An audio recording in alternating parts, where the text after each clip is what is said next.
Photosynthesis के बारे में बातचीत चल रही थी। फोटोसिंथेसिस आपने अच्छे से पढ़ भी लिया होगा और मैंने बताया कि फोटोसिंथेसिस में जो भी क्वेश्चंस आएंगे वो सब मेरे पढ़ाए हुए से ही आएंगे, क्योंकि अब नीट के बहुत कम दिन बचे हैं और हो सके तो सारे लेक्चर एक बार रिवाइज़ कर डालिए। अगर रिवाइज़ कर डालोगे तो बहुत बड़ा फ़ायदा आप उठाओगे, इसलिए मेरी समझ से सारे लेक्चर रिवाइज़ कर डालिए वीडियो फास्ट करके। जितना आप कर लोगे बेनिफिट उतना ज़्यादा मिलेगा। आज फोटोसिंथेसिस की लास्ट क्लास हम बताने जा रहे हैं। फोटोसिंथेसिस में सब कुछ बता चुके हैं। अब फैक्टर अफेक्टिंग फोटोसिंथेसिस। फोटोसिंथेसिस को दो प्रकार के फैक्टर अफेक्ट करते हैं। एक होते हैं इंटरनल फैक्टर और दूसरे होते हैं एक्सटर्नल फैक्टर। इंटरनल फैक्टर में कौन आते हैं? क्लोरोप्लास्ट इंटरनल फैक्टर में आता है। अमाउंट ऑफ क्लोरोफिल, क्लोरोफिल का अमाउंट इंटरनल फैक्टर में आता है। और प्लांट बॉडी के अंदर CO2 की कंसंट्रेशन, मतलब इंटरनल CO2 कंसंट्रेशन, ये भी इंटरनल फैक्टर के अंतर्गत आती है।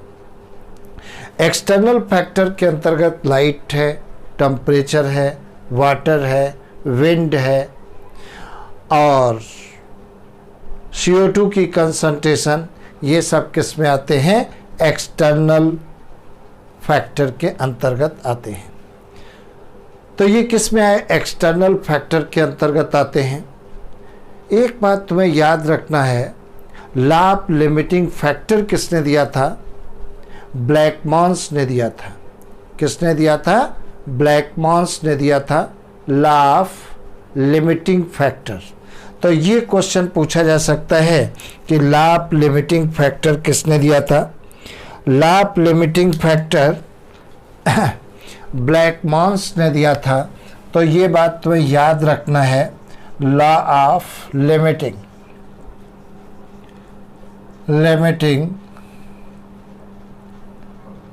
लॉ ऑफ लिमिटिंग फैक्टर किसने दिया था? ब्लैकमॉन्स ने दिया था। ये ब्लैकमॉन्स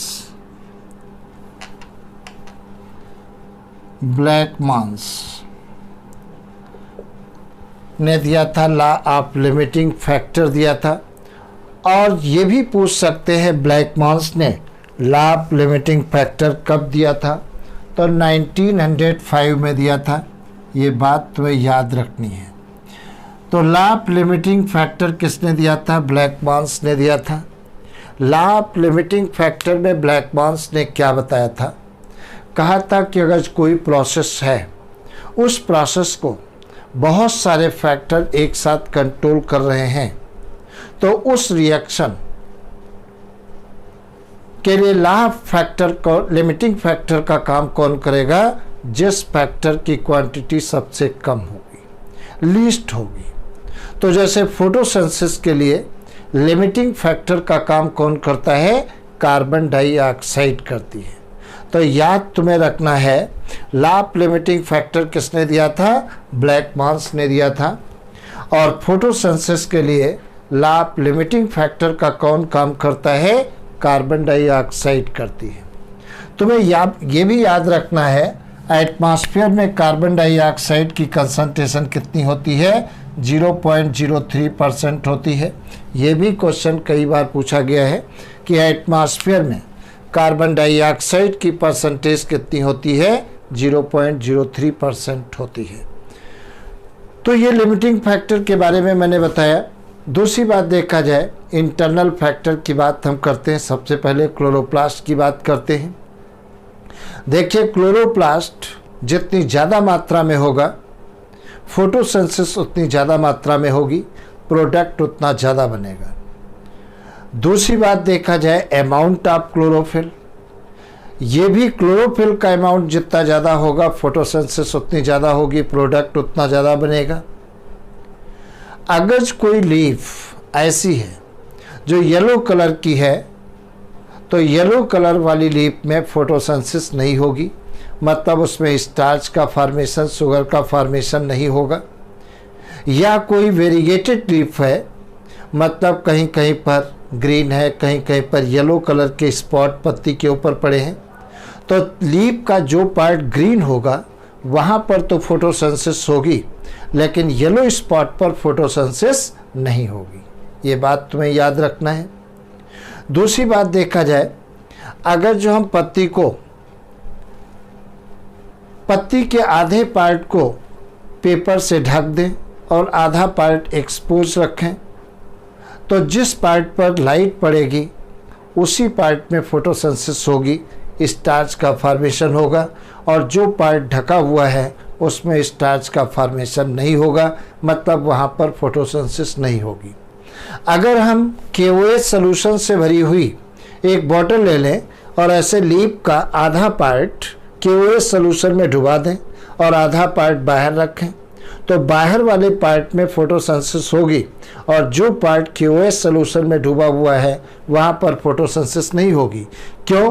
क्योंकि जो कार्बन डाइऑक्साइड बनती है उसको KOH सॉल्यूशन क्या करता है, एब्जॉर्ब कर लेता है, और फोटोसिंथेसिस के लिए CO2 का भी होना जरूरी है। तो इस प्रकार से ये प्रूफ होता है कि पत्ती के उन्हीं पार्टों में फोटोसिंथेसिस होगी जिनमें क्लोरोप्लास्ट और क्लोरोफिल पाया जाता है। क्लोरोप्लास्ट के अंदर क्लोरोफिल पाया जाता है। दूसरी बात देखा जाए, ये तो इंटरनल फैक्टर है। एक्सटर्नल फैक्टर की बात करें, जैसे कार्बन डाइऑक्साइड की कंसंट्रेशन।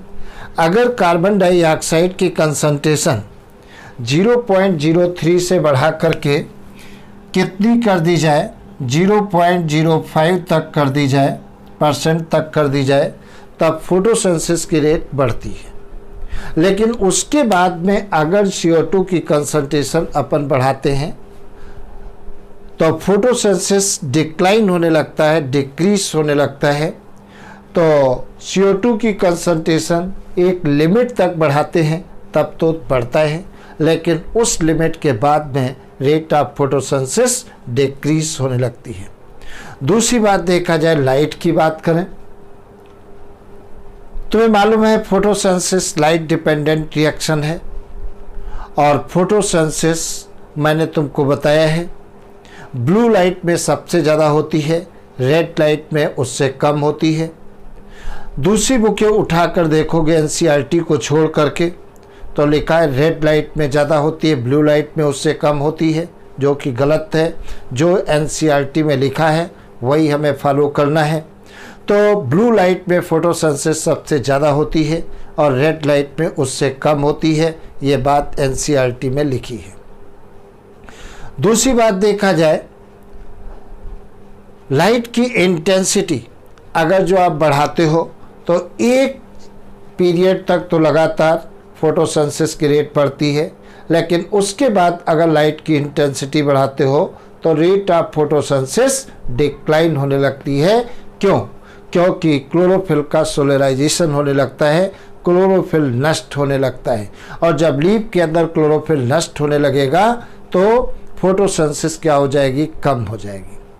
दूसरी बात देखा जाए, अमाउंट ऑफ फूड, अगर पत्ती के अंदर, लीफ के अंदर फोटोसिंथेसिस के द्वारा जो फूड बनता है, अगर पत्ती से हटाते रहोगे तो रेट ऑफ फोटोसिंथेसिस इंक्रीज होगी, और अगर जो प्रिपेयर फूड लीफ के अंदर ही एक्यूमुलेट होगा तो रेट ऑफ फोटोसिंथेसिस डिक्लाइन हो जाएगी।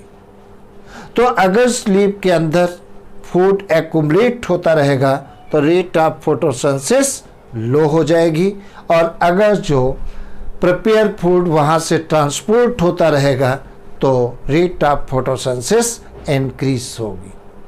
दूसरी बात देखा जाए, CO2 कंसंट्रेशन की बात करते हैं तो मैंने तुम्हें बताया है। उसके बाद वाटर की बात करते हैं, जितना भी प्लांट वाटर एब्जॉर्ब करते हैं, और ये भी ऑलरेडी तुमको मैंने बताया है कि प्लांट केवल कैपिलरी वाटर को एब्जॉर्ब करते हैं और किसी भी वाटर को एब्जॉर्ब नहीं करते हैं। ये भी बात याद रखना है, बारिश जितना स्लो स्पीड से होगी प्लांटों के लिए उतना बेनिफिशियल होती है। अगर फास्ट रेन होती है तो वो पानी प्लांटों के लिए बेकार होता है। दूसरी बात देखा जाए तो जितना भी प्लांट वाटर को एब्जॉर्ब करते हैं उस वाटर का मुश्किल से 1% वाटर फोटोसिंथेसिस में यूज होता है। अगर वाटर डिफिशिएंसी हो जाती है तो स्टोमेटा पत्ती क्या हो जाएंगी, सेल क्या होंगी, फ्लैसिड हो जाएंगी, मतलब गार्ड सेल भी फ्लैसिड हो जाएंगी। स्टोमेटल पोर क्या हो जाएगा, बंद हो जाएगा। और जब स्टोमेटल पोर बंद हो जाएगा तो कार्बन डाइऑक्साइड बाहर से अंदर नहीं आ पाएगी, रेट ऑफ फोटोसिंथेसिस डिक्रीज हो जाएगी।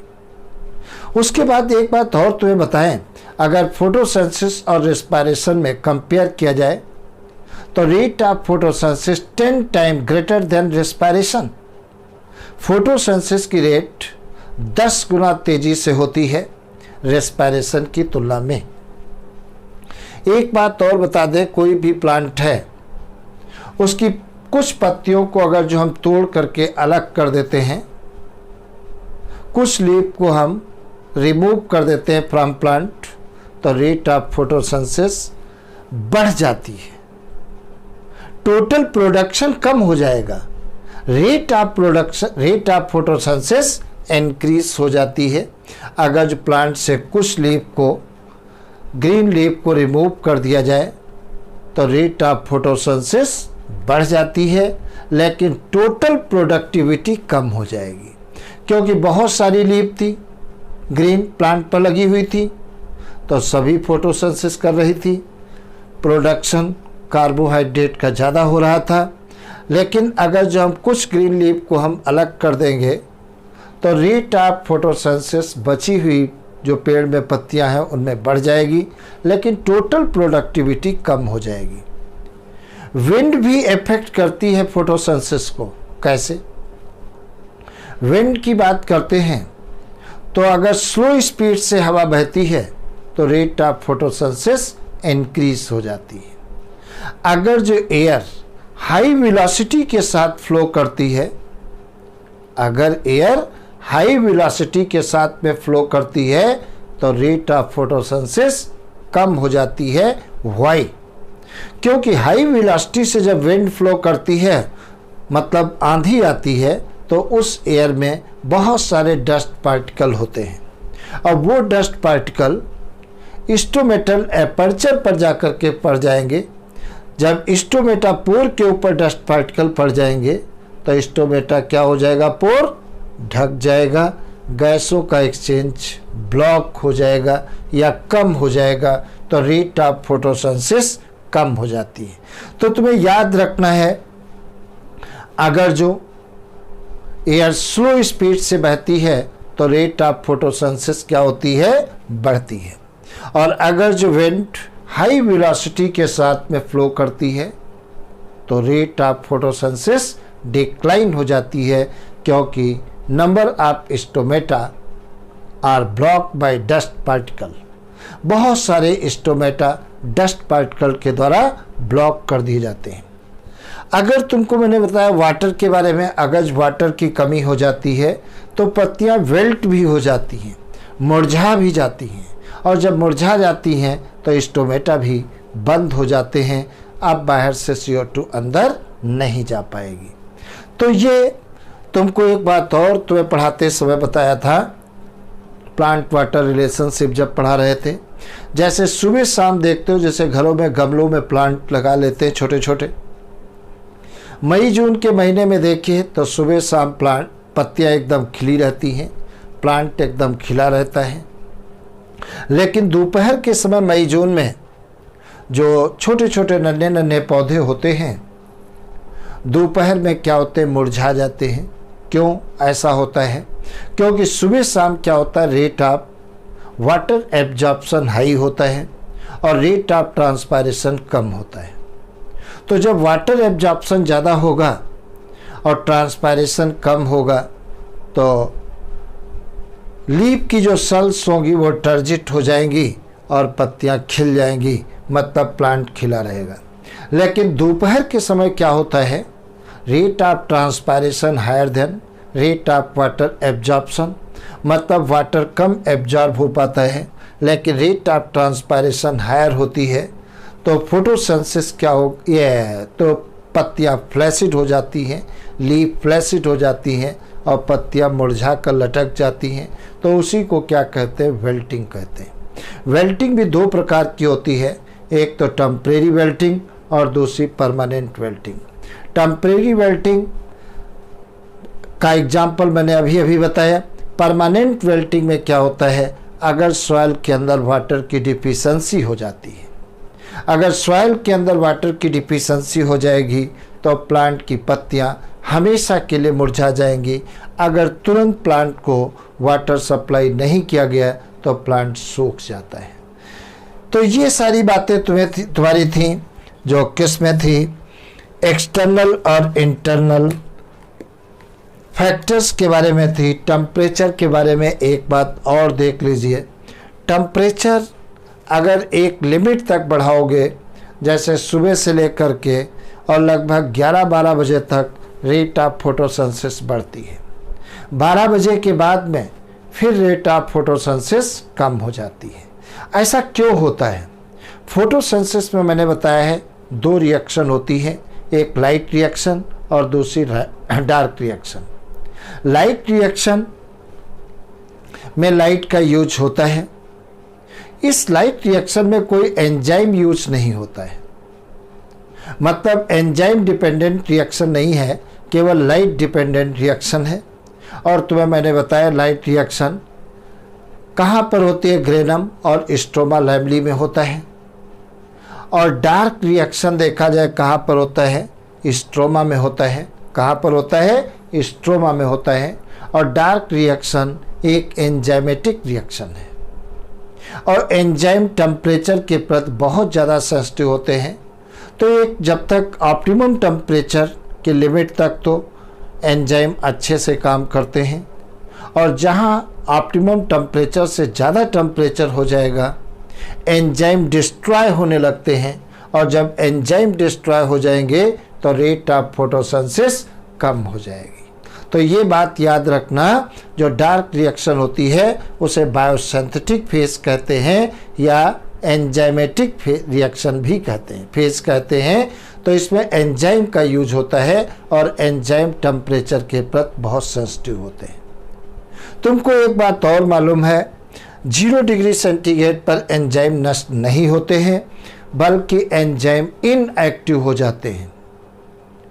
लेकिन 25 से 35 डिग्री सेंटीग्रेड के बीच में एंजाइम के लिए ऑप्टिमम टेम्परेचर होता है, और तब उनकी एक्टिविटी बहुत फास्ट हो जाएगी। और जब एंजाइम की एक्टिविटी फास्ट हो जाएंगी तो रेट ऑफ रिएक्शन भी तेज हो जाएगी, मतलब शुगर ज़्यादा बनेगी, मतलब रेट ऑफ फोटोसिंथेसिस इंक्रीज हो जाएगी। और अगर टेम्परेचर ऑप्टिमम टेम्परेचर से ज़्यादा करोगे तो क्या होगा, एंजाइम डिस्ट्रॉय हो जाएंगे, और एंजाइम डिस्ट्रॉय हो जाएंगे तो जो डार्क रिएक्शन है वो स्लो हो जाएगी, मतलब रेट ऑफ फोटोसिंथेसिस कम हो जाएगा। तो इस प्रकार से तुमको मैंने बताया है एक चीज़ और बहुत इम्पोर्टेंट, रोबेस्को जो एंजाइम है नेचर में सबसे ज़्यादा मात्रा में पाया जाता है। तो अगर तुमसे पूछा गया बताइए highest quantity of enzyme in nature कौन होता है, तो आपका होगा रोबेस्को।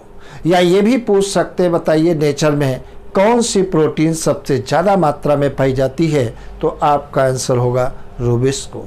क्योंकि जितने भी एंजाइम होते हैं वो all enzyme proteinous in nature except ribozyme enzyme.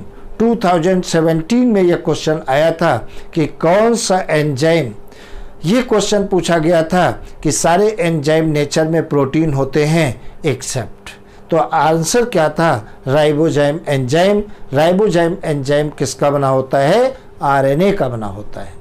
किसका बना होता है, आरएनए का बना होता है। तो ये बात तुम्हें याद रखना है, राइबोजाइम एंजाइम को छोड़ करके बाकी जितने भी एंजाइम होते हैं तो सभी एंजाइम प्रोटीनियस होते हैं। तो all enzyme proteinous in nature but all proteins are not enzyme. सभी एंजाइम तो प्रोटीन होते हैं लेकिन सभी प्रोटीन एंजाइम नहीं होते हैं, और इसमें भी राइबोजाइम एंजाइम प्रोटीनियस नेचर में नहीं है क्योंकि ये आरएनए का बना होता है। अब देखा जाए क्या होता है। दूसरी बात, अगर तुमसे पूछ लिया गया बताइए नेचर में कौन सी शुगर सबसे ज़्यादा मात्रा में पाई जाती है, तो आपका आंसर होगा सेलुलोज। और ये क्वेश्चन पूछा जाता है कि कौन सी मोनोसैकेराइड नेचर में सबसे ज़्यादा पाई जाती है, तो आपका आंसर होगा ग्लूकोज। ग्लूकोज को ही क्या कहते हैं, डेक्सट्रोज कहते हैं। और अगर तुमसे क्वेश्चन पूछा गया बताइए नेचर की कौन सी स्वीटेस्ट शुगर है, तो नेचर की स्वीटेस्ट शुगर कौन सी है, फ्रैक्टोज है। और highest quantity of fructose found in the honey.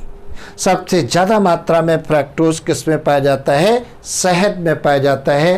तो इसी प्रकार से फोटोसिंथेसिस आज खत्म हुआ और कल हम तुमको बताएंगे रेस्पिरेशन। और तुमको एक बात हाँ और बता दें, फोटोसिंथेसिस कहाँ पर होती है, केवल ऐसी सेल्स में होगी जिनमें क्लोरोप्लास्ट पाए जाते हैं। और रेस्पिरेशन कहाँ पर होता है, सेल के अंदर साइटोप्लाज्म और माइटोकॉन्ड्रिया में होता है, हम तुम्हें बताएंगे। तो रेस्पिरेशन ऑल लिविंग सेल्स में होता है, एक वाइटल प्रोसेस है। तो कल अपन पढ़ेंगे रेस्पिरेशन।